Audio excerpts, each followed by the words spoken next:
خاب وخسر من أدرك رمضان فلم يغفر له. قل آمين. قلت آمين. أولا الدعاء ده يستجاب ولا ما يستجابش؟ مين اللي بيدعي؟ جبريل. ومين اللي بيؤمن؟ النبي عليه الصلاة والسلام. دعاء زي ده عندك احتمال انه لا يجاب؟ طيب يبقى ده أول حاجة، يبقى أكيد هيجاب. طيب هو سيدنا جبريل هيدعو بدعاء ويؤمن عليه النبي وهو دعاء عبث لا وجود له؟ حاشاهم.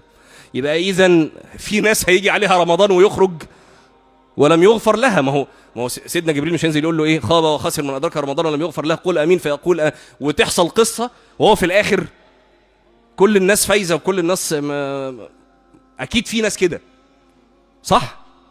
يبقى في ناس كده. طب يا ترى احنا بقى من مين؟ من أي الفئتين نحن؟ اللي هتفوز ولا اللي هتخيب وتخسر؟